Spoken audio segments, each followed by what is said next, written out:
a gente encontra sempre em ambiente doméstico, em alguns locais, plantas de algodão e encontra algumas, né? Eu já encontrei em casa, eu sempre tinha um pé de algodão na frente da minha casa e sempre tinha surtos de coça. Eu até levava material para os alunos fazerem os boletins técnicos de algodão, desse patógeno. O que mais que eu vi? Alternária já. Então, mas é uma planta que vocês sabem que uma coisa é o algodão que está doméstico, né? E existe uma diferença, vocês vão ter dentro da CPM de culturas, né? Culturas, não sei qual, cultura 1, 2, 3, o algodão ele precisa ser travado, né? Para ele não se desenvolver e não, né, se transformar numa árvore. Então, existe os campos comerciais, a forma como se conduz o algodão é diferente do algodão que a gente deixa em casa, que ele meio que vai se transformando numa árvore, né, quase. Então, eu sempre tenho uma grande lembrança da época de graduação, quando você fala do algodão, em cima do bicudo, né, do algodoeiro, que é uma doença importante. O Flávio deve comentar sobre isso, talvez o contexto seja diferente de pragas, que afetam a cultura do algodão. Mas vocês já têm alguma experiência com a cultura do algodão? Já fizeram algum estágio? Já viram alguma coisa sobre o algodão? Nem que seja praga, doença, alguma questão fitossanitária? Sim ou não? Amanda, Carlos, Eduarda, Euclésia, viram alguma coisa em algodão? Dorival, Arthur? Então, eu nunca presenciei cultura de algodão aqui no estado de Goiás, não. A gente mais aqui trabalha só com soja, milho e gergelim, agora tá entrando trigo. Mas o algodão eu nunca vi, não. Menino, uma vez a gente fez uma saída de campo para IMA, né, Instituto Mato Grossense do Algodão, e lá é muito forte, né, no estado do Mato Grosso, um estado aqui vizinho, né, a gente viajou quanto? Foi 6 horas para chegar lá, e aí o pessoal viu algumas coisas, né. Na verdade, o IMA, né, é o cara, a pessoa que, tudo aquilo que eu falei ali, foi ele que escreveu, né, no manual sobre doenças do algodão, Galbieri, né, Rafael Galbieri. Alguém tem mais alguma experiência? Quer fazer alguma colocação? Tem alguma dúvida sobre o algodão?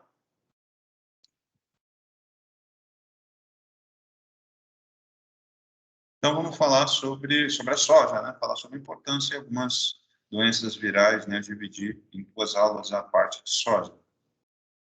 Querem saber sobre soja? Então, da mesma forma, né? Vocês vão ter um compêndio de doenças da soja. Existem outras edições mais baratas. Vocês podem comprar existe um stand virtual, ele tem um resumo de todas as bibliotecas, todas as livrarias, inclusive livros usados. Eu tenho alguns livros que eu compro por esse.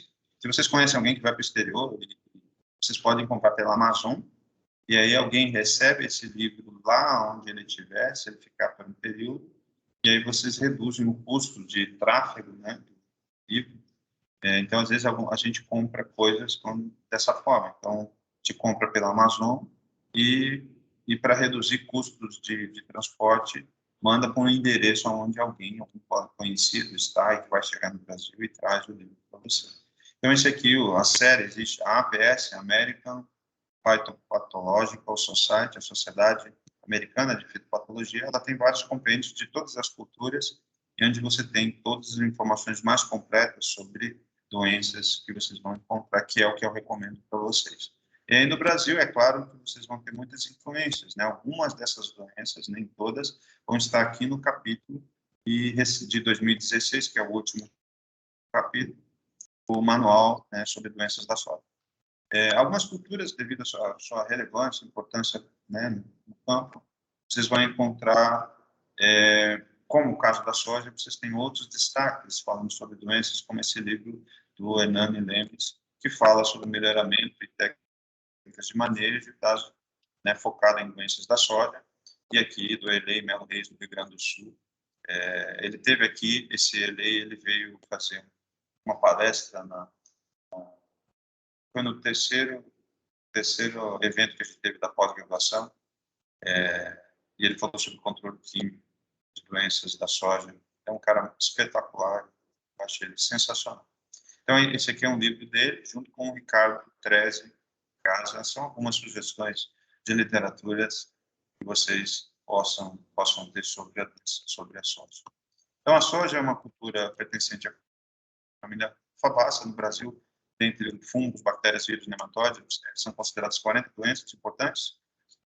No Farley Rosman, né, que é esse banco de dados, como se fosse o Ministério da Agricultura americana, USDA, ele tem registrado 3.041, existem 3.041 registros de fungos associados à cultura da soja, e só na espécie associada ao gênero Glycine e a espécie Glycine max, que é a soja, você tem 2.672 registros que afetam essa espécie.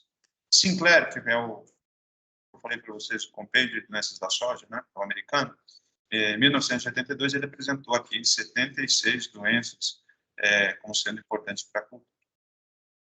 É claro que as doenças, assim como eu falei para vocês, quando eu falei de algodão, que algumas doenças têm conotação regional devido a questões de clima, a janela de clima, ela, né, devido àquele conceito que a gente viu lá em Fito 1, ela vai ser um ponto importante a respeito de ocorrência, a respeito de importância, a respeito de relação com perda, né, perda de produção.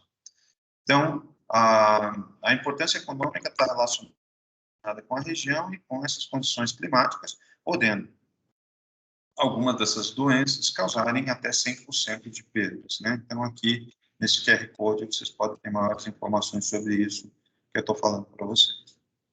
Então, no Brasil, a área cultivada, né, vocês têm de 63 a 63,9 a 75,4 milhões de hectares, né, de 2019 a 2020. A produção variando, né, de 124 milhões 845 mil toneladas, área plantada, né, de 36,9 milhões de hectares, ou seja, uma área que representa 48,93% da área de cultivo, e a produtividade de 3.379 quilos por hectare. Eu sempre ressalto esse aspecto, né, a gente sempre vê, né, quem trabalha com fitotecnia, a produtividade maior ou menor, essas médias regionais que ocorrem, tem a ver com índices de tecnologia empregada, tecnologias envolvendo insumos, envolvendo escolhas de cultivares, envolvendo palhada, envolvendo estratégias de conservação de solo. Tudo isso vai dar respostas para a produtividade. Quando falo de solo, né, eu estou falando de você ter biota e que essa biota tem importância para a absorção de nutrientes. De nada adianta uma fertilização, tanto orgânica quanto química, se você não tiver um bom manejo de palhada, um bom manejo de cobertura desse solo, porque as enzimas de conexão que fazem com que a planta absorva, que tem um potencial maior de absorção desses nutrientes, tubações, né, de plantio, elas são potencializadas por essa diversidade de micro-organismos, lá da microbiologia agrícola que vocês estudaram, para a cultura da soja. Então, na safra 2019-2020, a produção é 337 milhões 298 mil toneladas, né, no Brasil, representando isso no mundo, 36,9% do mundo, e a área plantada também, 30,1% do mundo está aqui no Brasil, com 122 milhões 643 mil, né? Então, grande destaque para dessa cultura, grande commodity para geração de renda, empregos, trabalho e tecnologias, né, para o Brasil.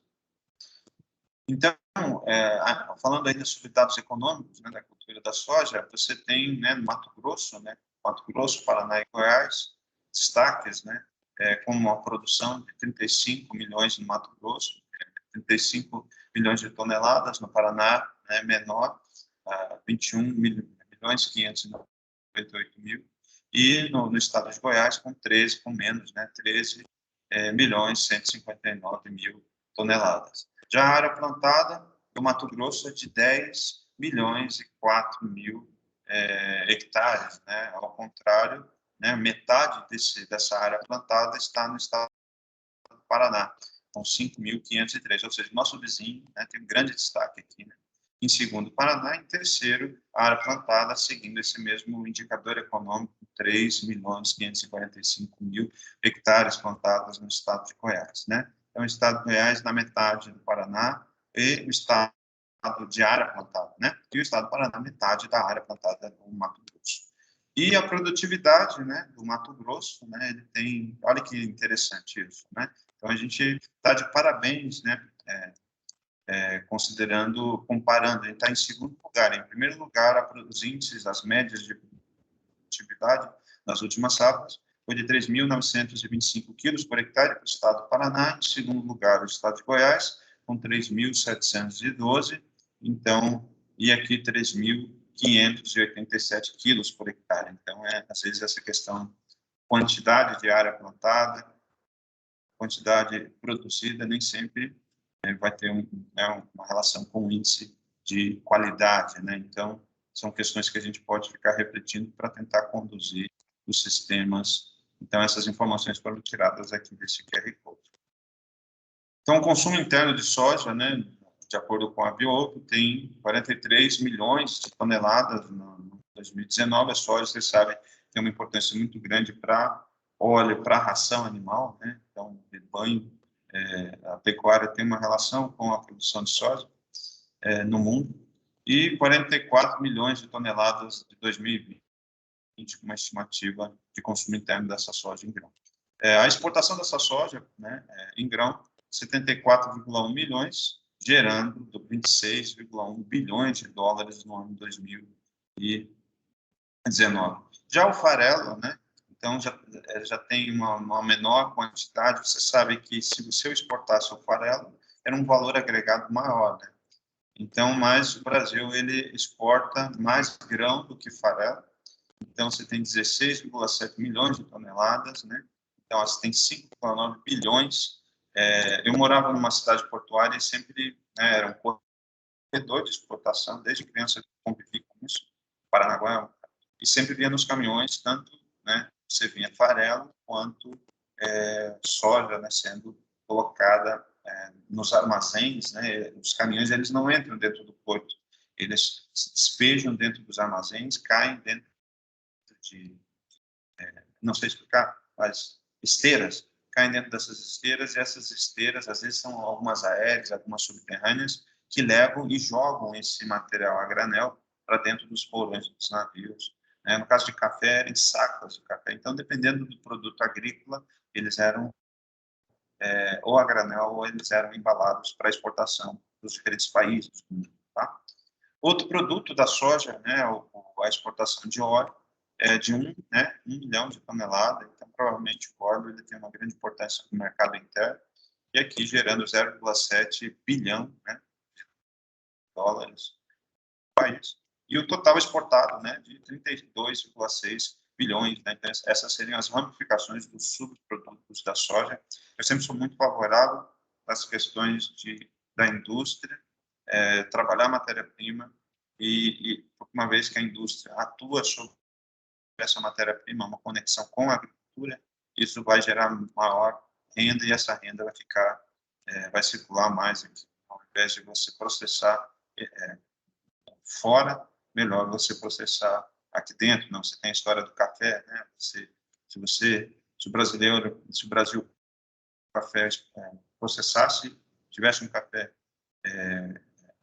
mandasse o café processado daqui para o exterior, ele teria uma rentabilidade muito maior do que mandar o grão e eles processarem, né? Por exemplo, na Europa. Uma vez eu já vi algumas reportagens falando sobre o Brasil exportar, mandar o grão do café para a Europa, eles torrarem, processarem, selecionarem, né, e mandarem, parece, o produto, né, processado 2, 3, 4 vezes a gente importando o nosso próprio café. Então, são questões que a gente tem que refletir sobre essas conexões dos setores da economia, envolvendo, né, o setor primário, né, que envolve a agricultura, produção, setor secundário, que envolve indústria, e o setor terciário, que envolve prestação de serviços, né? Então, a economia ela é representada por isso. E isso é o que o PIB brasileiro tem como uma engrenagem esses 3 setores. E eu acho que o grande ponto que a gente pode refletir sobre países desenvolvidos é quando você tem estratégias de desenvolvimento, de planejamento envolvendo esses 3 setores, que eles não sejam individuais e que eles não sejam... E daí, é claro, você tem um protagonismo do Estado, né? O Estado fazendo essa ponte de conexão entre esses setores e trazendo desenvolvimento para cada uma dessas cidades. Então, indústrias em pequenas cidades próximas a grandes polos de produção. Então, aqui sobre essas informações econômicas, esses QR Codes aqui que eu coloquei, vocês podem colocar o celular e podem obter essas informações. Então, todos os táxons, a partir de agora, das doenças, eles foram checados para a NCBA, né? Então, alguns eu já falei do início, então, padrão. E agora, sobre as doenças virais, na verdade, esse site, né, qualquer organismo, fungo, bactéria, planta, animal, eu consigo checar e verificar o táxon correto sobre esses agentes. Então, 9 doenças, olha que importante, né? 9 doenças, né, no capítulo do Manual de Doenças da Soja, que afetam, né, doenças virais que afetam a cultura da soja. Em outras culturas, vocês vão ver 2, 3, né, até 4, né? Mas aqui na cultura da soja, você tem vários vírus pertencentes a diferentes gêneros. Então, você tem aqui vírus transmitidos por tripes, por afídeos, por mosca branca, por vaquinhas, né, gêneros de vaquinhas, besouros, né, vaquinhas, besouros e mosca branca aqui, causando, né, várias doenças virais para a cultura. E aí, os vírus que vocês têm, os potivírus, alfavírus, irlavírus, né, os begomovírus, os vírus que são em que o genoma ele é bipartido, né? Os comovírus e os carlavírus representam essas várias doenças. Reparem que o nome científico dos vírus ele é um polinômio, entre aspas, né? Porque ele é escrito em inglês. Então, aqui é o nome do hospedeiro inicial, que afeta a soja, né? Soybean, mosaic virus, vocês vão ver uma característica muito importante em cima do mosaico comum da soja. E aí ele pode ser representado por acronímias, né? O TRV, né? Aqui faltou o AMV, o SMV e assim por diante, né? Vocês vão encontrar para cada uma dessas doenças. Então, agora vamos ver como que é o sintoma, algumas características dos sinais dessas doenças virais da soja. Então, aqui eu relacionei questão de vírus da soja de transmissão e eu marquei aqui em verde as consideradas as viroses principais, consideradas mais importantes, né? Sempre vocês vão encontrar na cultura da soja, onde seria o mosaico rugoso da soja, necrose da haste da soja, mosaico comum, o mosqueado do feijoeiro, que dá em soja, a queima do broto da soja, né? Seriam as doenças principais, virais, né? E as doenças virais secundárias, do tobacco ring spot virus, que é causado, né? Transmitido por um trips, o alfafa mosaic virus, euphorbia mosaic virus, e aí, né, a sida é uma planta daninha, então é uma hospedeira dessa virose nos períodos de entre-safra da soja. O Sida yellow mosaic virus, Sida yellow mottle virus, e todos são transmitidos por mosca branca. Então, aqui seriam os insetos vetores. Eu também recomendo vocês, eu queria perguntar para vocês, vocês sabem diferenciar cigarrinha, de mosca branca, de afídeo, de cochonilha? Às vezes eu vejo vocês, por exemplo, uma coisa que é muito comum, eu trabalho com doentes. Cochonilha é muito parecido com fungos. E volta e meia, alunos me trazem sintomas de plantas clássicos, sempre foi me trazerem de citros, que eles são muito afetados por cochonilhas, e confundirem com fungos. Então, um dos pontos, vocês estão fazendo, né, entomologia, a Amanda, ela faz estágio com entomologia. Então, o que eu recomendo é que vocês saibam, alguns desses insetos são muito pequenos, então às vezes é meio difícil de você perceber. Até entendo o grau de dificuldade de vocês. Essa ilustração, esse slide, apresentam todos os insetos que são vetores, né, de vírus para a soja, mas alguns que são os mais importantes, que eu marquei aqui com uma setinha, uma mosca branca, o afídeo, o tríplice e o besouro. Mas onde que eu quero chegar? Eu gostaria que vocês, na prática, né, que vocês soubessem olhar para uma folha e pudessem identificar desse organismo, né, pequeno, desse inseto que é pequeno.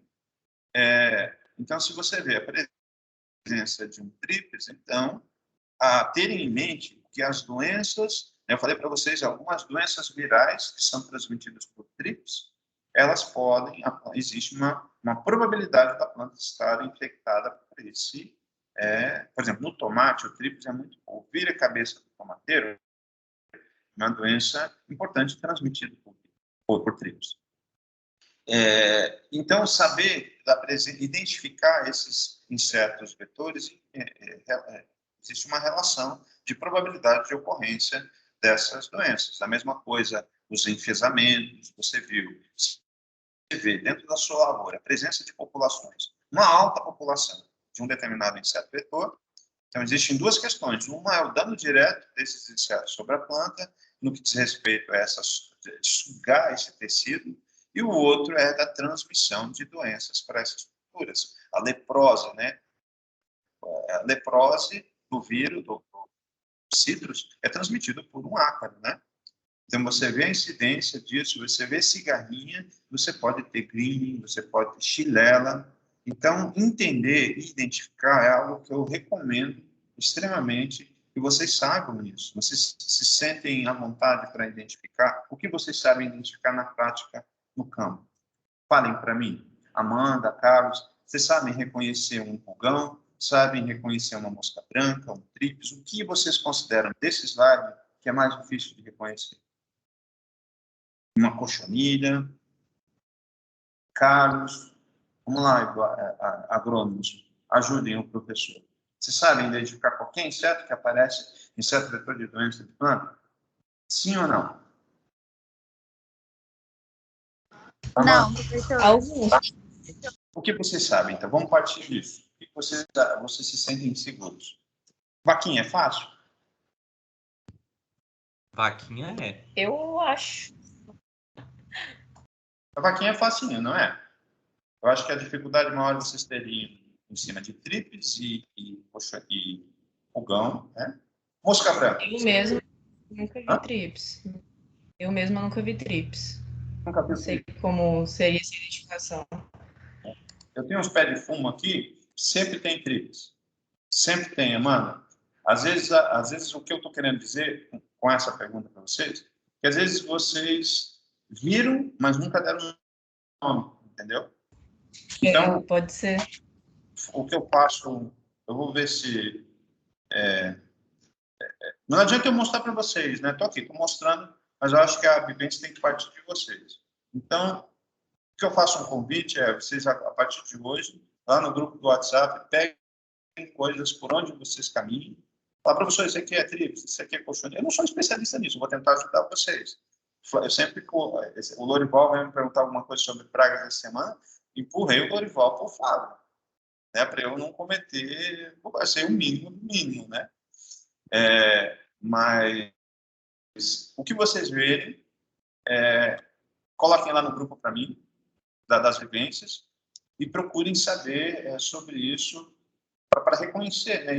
Isso vai ter uma relação tanto com o Fábio, tanto quanto agentes transmissores. E se você vê essa população, grande ou pequena, na sua lavoura, é uma grande probabilidade de você ter um segundo problema, que é as questões de transmissão dessas doenças virais para a cultura. Agora, a soja está emergente, né? Está crescendo, né? Tem muitas lavouras que estão nos estágios vegetativos se desenvolvendo, vocês vão ver muito mosca branca. Então, comecem a fazer um checklist. O que eu sei de vetores de doenças de plantas? O que eu sei reconhecer no campo? Entendeu? Então, se reconhecer mosca branca, se reconhecer ácaro, por exemplo, ácaro, pulgão, por exemplo. Tem um pulgão, a fase alada e a fase sem asas. Então, reconhecer isso, comecem a fazer esse trabalho e, se tiverem dúvidas, postem para mim, tirem fotos lá, deem um zoom sobre esses agentes e façam essas perguntas, assim, sobre esses organismos que são bastante pequenos, pequenos e que eu entendo a dificuldade de vocês reconhecerem. Cigarrinha, né? Tem a Dalburus maides, vocês vão ver que ele é um pouco maior, mas às vezes ele é muito parecido com a mosca branca, mas é completamente diferente. Então, qual a diferença entre a mosca do milho, né, esse Dalburus maides, essa cigarrinha que afeta o milho, e a mosca branca, se eu tenho tudo? Qual a diferença de um ácaro e um trips? Então, vejam no verso dessas folhas e vocês vão reconhecer. Uma cochonilha. Como que eu vou saber que é uma cochonilha e não é um fungo?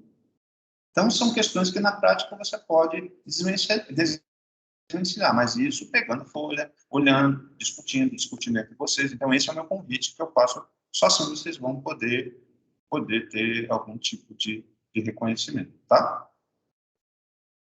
Então, a mosca branca, né, aqui eu coloquei uma fotinho dela, ela é o agente transmissor do caravírus, né, do Copeia mild motovírus. É uma doença que foi relatada pela primeira vez em 1977 na Tailândia, e ele é restrito na Ásia e África.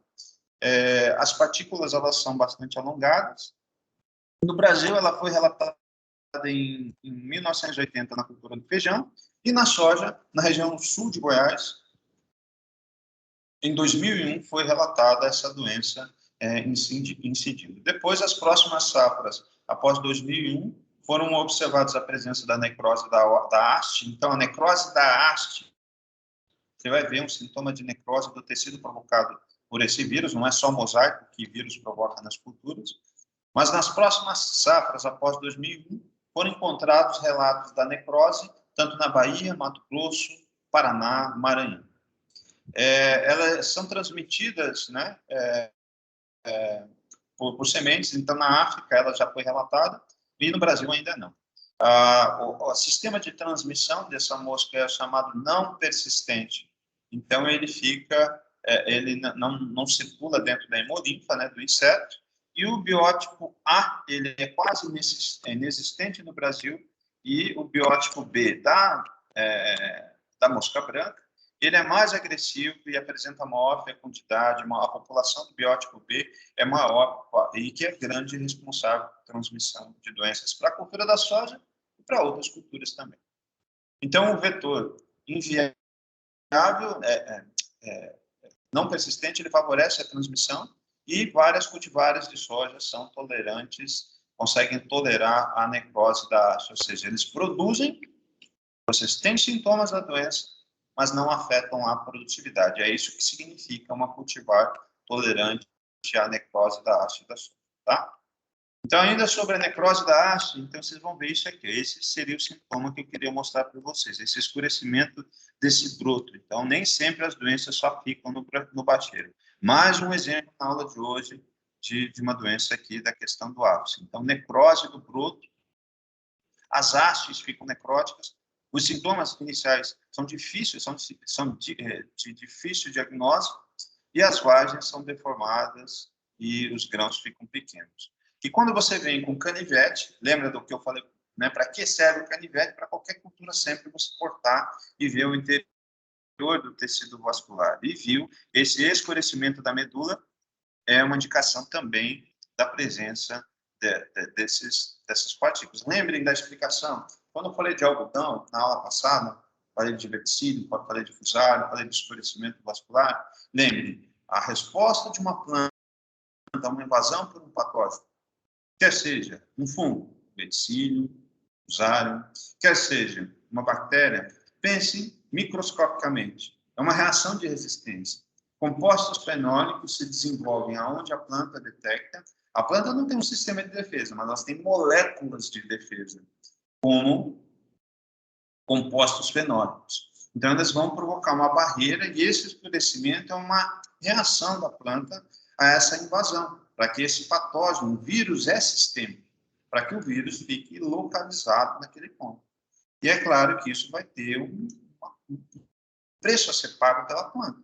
E aí, se ela vai provocar uma obstrução de tecido vascular, ela, ao mesmo tempo, vai impedir com que a água e fotoassimilados cheguem para a parte aérea.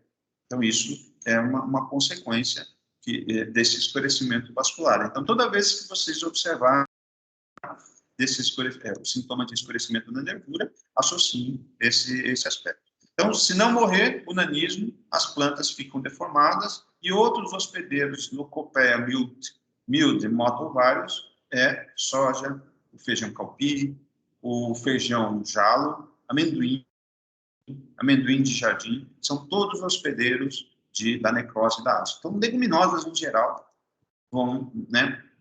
Lembrem, viroses são parasitas biotróficos. E se ele é biotrófico, ele vai sobreviver nos tecidos vivos dessas plantas. E se não sobreviver na planta da soja, os hospedeiros alternativos são esses alvos de sobrevivência. Fora a planta, qual seria o outro local que o vírus vai se manter vivo? Já que ele precisa de uma planta viva, né? Ele precisa de uma célula viva para estar presente. Ele não vai ficar no resíduo corporal, concorda comigo? Quando se fala de epidemiologia do vírus, qual outro local que ele vai sobreviver, gente? Vamos ver se vocês são sagazes. Quem vai matar a charada? Fora a soja. Poderia ser nas plantas daninhas, professor? Aonde? Não. Nas plantas daninhas? Não, né? A planta daninha está aqui como hospedeira. Inseto vetor? Isso, inseto vetor. Então, Tá certo. vivo. Faz sentido. Né? Então, aqui, nessa questão epidemiológica, a questão do resíduo cultural não vai ter importância, porque vai estar morto. Se não está morto, né? Como que o vírus vai sobreviver? Então, aí a atenção de vocês para reduzir epidemias virais na cultura da soja, pensar no inseto vetor, pensa população de inseto vetor e inibir, reduzir essa população e reduzir esses hospedeiros, que incluem plantas daninhas também, tá, mano? Tigueras, né? Tá tudo dentro do mesmo pacote. Beleza, professor. A necrose da haste, ainda, né? Você tem aqui situações de inoculação, a deformação de folha, clorose internerval, a mosca branca, o escurecimento do tecido, essas pequenas pontuações aqui em folhas, aqui acho que é folha de fumo com sintomas, né, de transmissibilidade, né, são algumas das características dessa doença, importante para a soja. Olha que interessante esse sintoma, né? Vocês podem até confundir com antracnose, mas, né, necrose da haste em planta inoculada, né?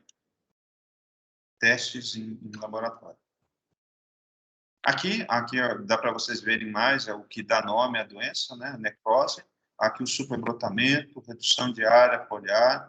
Eu chamaria de epinastia, redução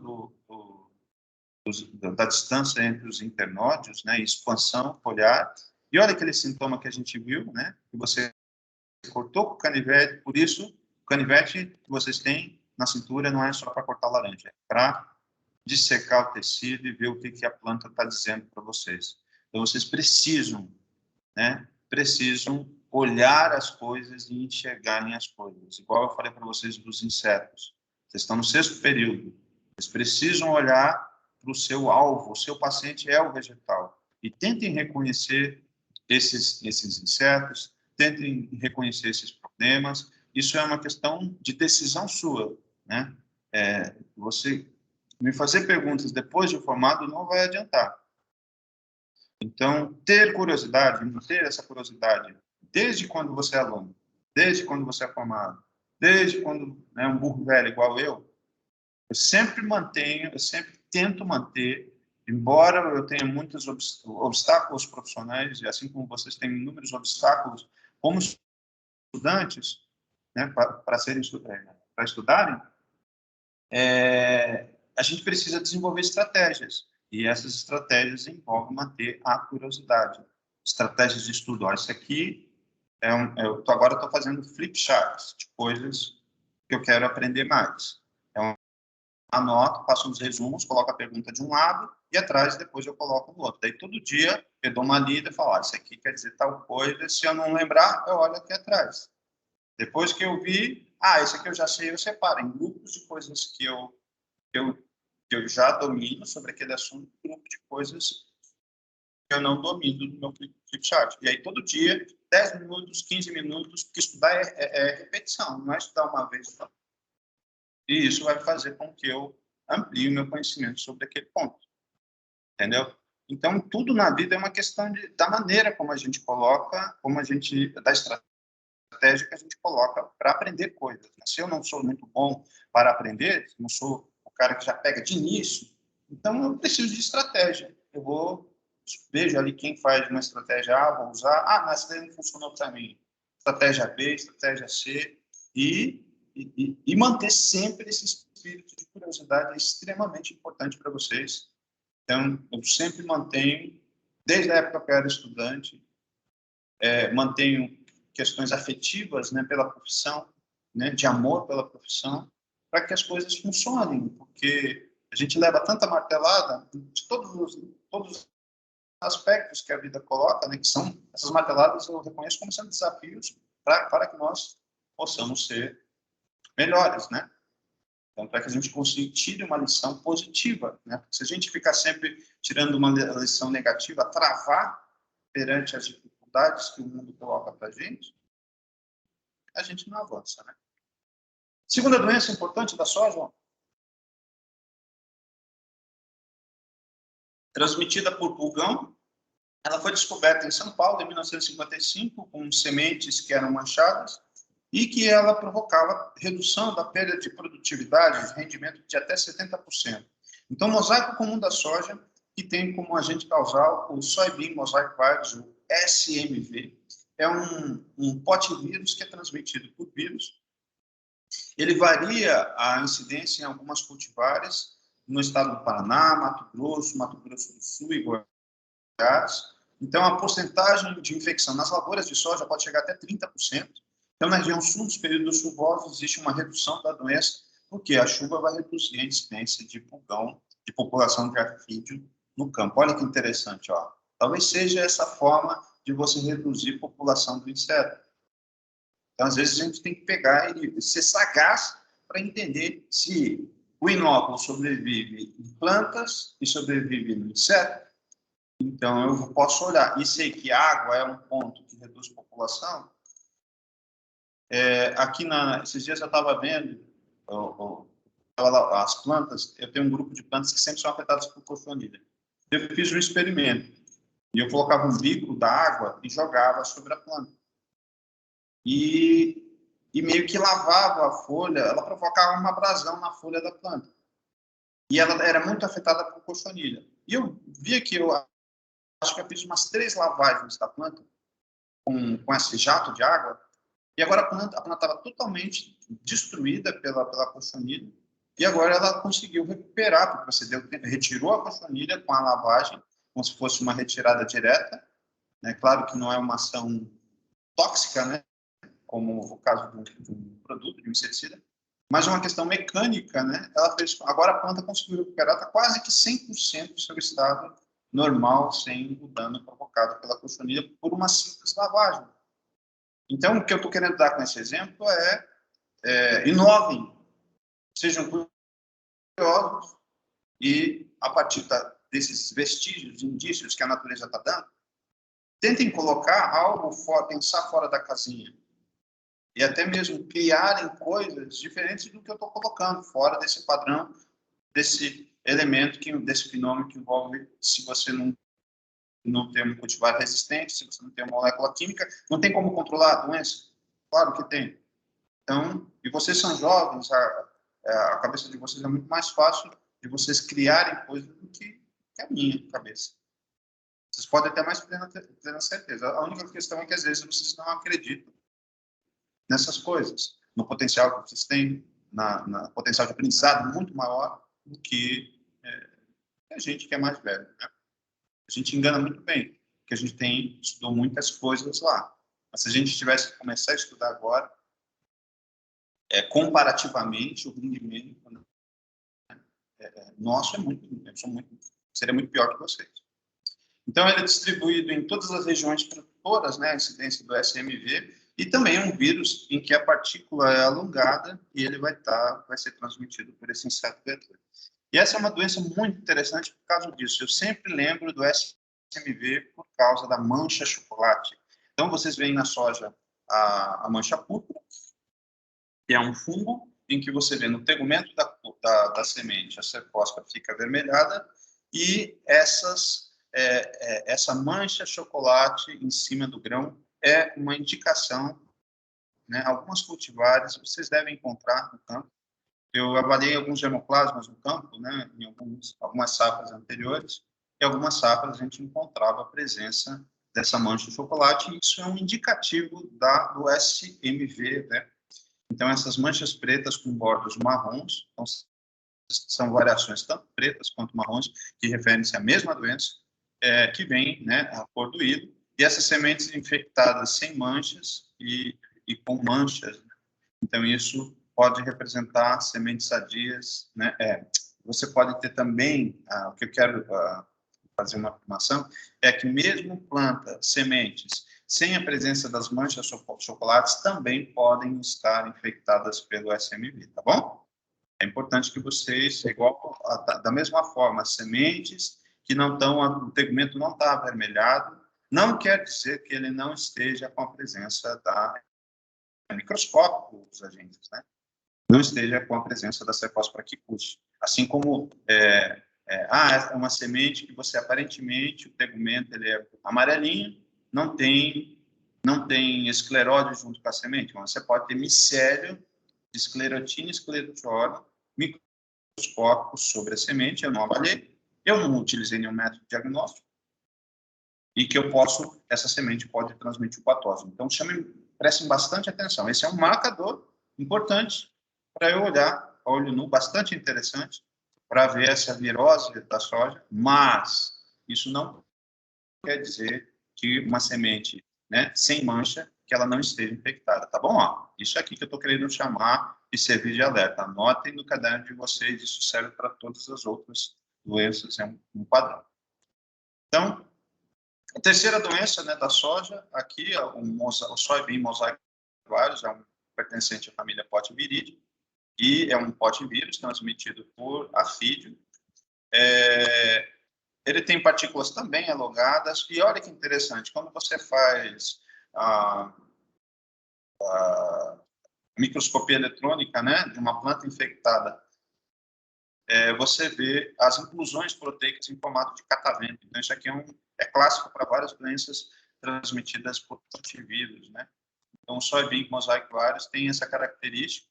Ele é transmitido além, né, do measles persica, acetosifon, esteroneura sp.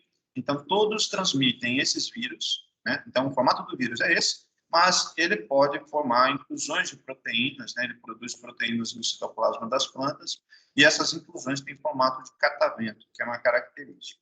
E eles têm alguns hospedeiros. Na Colômbia, em 1990, essa planta, o Cetrosema macrocarpum, cultivares de feijão e caça ocidentais são considerados hospedeiros do SMV, né? Que eu falei, né, que provoca aquela mancha de chocolate do grão. Então, são os refúgios, né? Não somente plantas daninhas, como a Amanda colocou para a gente, mas vocês podem também encontrar esse vírus em outras estruturas, em outros hospedeiros, né? E a própria diversidade de insetos vetores, de espécies de pulgão que ficam presentes nessas plantas, né, pulgões que são pitófagos. O mosaico, ele tem, né, o sintoma, ele vai aqui os dois padrões de sintomas que vocês vão encontrar: deformação, bolhosidade, os trifólios, eles ficam encarquilhados, né? As áreas verdes e áreas escuras irregularmente distribuídas, que é a característica de um mosaico, e as lesões nas vagens tendo uma variação, né, de isolados e cultivares, né? Então, as vagens também vão ter sintomas de deformação. A maturação, o atraso, né, da maturação, vocês já viram falar, vocês vão ter plantas que vão, dentro do seu ciclo, vão ficar atrasadas. Por falar nisso, agora, vocês sabem, na soja, qual outra situação que provoca o atraso da maturação, da cultura? Lembram de alguma coisa? O que uma planta, o que pode provocar atraso? O que significa atrasar? Ela começa a florescer em 90 dias e ela atrasa, vai 100 dias, 110, o que provoca esse travamento, esse atraso do seu ciclo. Você sabe que o ciclo é controlado lá da fisiologia vegetal por hormônios. O que pode provocar isso durante o processo produtivo? Alguém sabe? Alguém já ouviu falar? Os estágios da vida que vocês fazem? Leandra, João, Euclédio, Amanda Tô sabe. mega curioso para saber. Sabe? Tô curioso para saber, professor. Fungicidas, inseticidas, manejo fitossanitário, ele pode ter atrasamento. Além da questão de fitotoxidez, que você já sabe, consegue detectar olho nu, mas eu já vi isso, um ensaio meu de experimento com fungicida, já vi isso na prática. Então, a planta pode atrasar, a soja pode atrasar o seu ciclo com a aplicação de fungicida. A experiência que eu tenho é com fungicida. Mas, de uma maneira geral, quando eu pesquisei, inseticidas também podem provocar esse atraso. E a planta mantém, expande o seu ciclo por uma questão É só voltar com fungicida. Tá? Então, prestem bastante atenção nisso. E agora nas sojas RX, possivelmente até Paulo possa explicar melhor, vocês perguntem para ele. Isso também pode ter algum efeito. Erros de dosagem, né, com herbicidas nas sojas resistentes, né? Talvez isso tenha algum efeito também de atraso no seu ciclo, tem um impacto durante o seu desenvolvimento, não sei, né? Tudo bem que vai aplicar lá inicialmente, ou os resíduos de herbicidas que ficam no solo, isso possa ter um efeito fisiológico na planta. Aí vocês precisam investigar melhor com herbicidas a respeito disso. Então, as sementes ficam marrons, as plantas com intenso mosaico de distorções, e a forma de controle de qualquer doença viral, se vocês me perguntarem, vai ser sempre, a principal vai ser cultivares resistentes. Achar materiais de soja resistentes ao mosaico comum, tá?